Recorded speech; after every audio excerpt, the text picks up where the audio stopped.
I'm Barry Trammell, and I'm picking the Lakers to win in 4 games. I'm Jenny Carlson, and this is the Press Row from the Opubco Studios in Oklahoma City. I'm picking them to win in 5. The Lakers, not the Thunder, Barry. I'm not saying the Thunder are winning this series.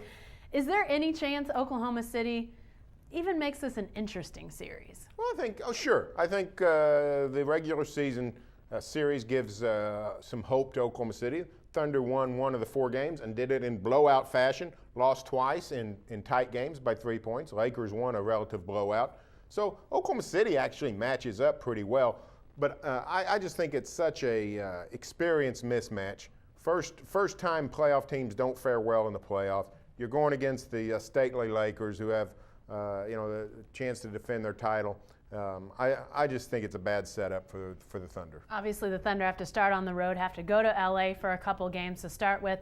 The Lakers historically, Barry, I mean, not just recently when they've been really good, but historically, they've been great in first-round playoff games overall, but when they're the higher seed and have the home court advantage, they've won 33 of 35 series that they've played in their franchise history. So this is going to be a hard task for the Thunder to come by. Obviously, as the 8 seed, you don't see 8 seeds winning against 1 seeds very often either.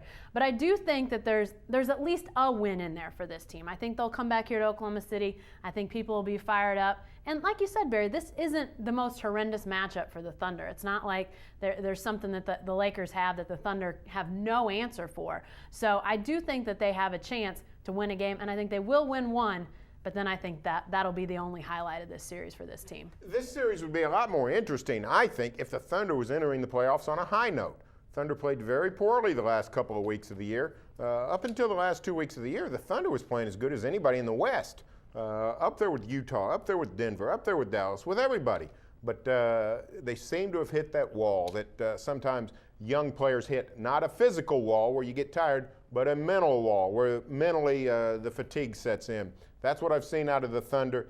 That's a recipe for disaster against somebody that'll stick a shank in you like the Lakers. So I'm not going to get too optimistic about this. I think it's great that the Thunder made the playoffs, get the playoff experience behind them, set their sail on next year when they really could do some damage. Well, and I think that's something that you and I have agreed on all along, is the fact that really this year is about getting that first bad performance out of the way. I think they're probably going to make the Lakers think a little bit. We've heard Phil Jackson talk a little bit about Kevin Durant and calls that he gets and things like that, which, you don't usually hear from Mr. World Champion Phil Jackson talking about, the star player of the number 8 team. So he's already doing a little politicking. I think the Lakers know that they're in for a tough series here. But Barry, the thing that gets me most about the way that the Thunder have played recently is this defense. And you talked about their defense struggling way before it really reared its ugly head. But they're not getting good shots down the stretch. And I think part of that is because their defense is not allowing them to get those fast break opportunities every so often and open up the floor a little bit more. Their defense just has not been good. If you're not going to play good defense, you're definitely not going to hang with the Lakers very long. Hey, stay with the best coverage team anywhere at newsok.com and every day in the Oklahoman.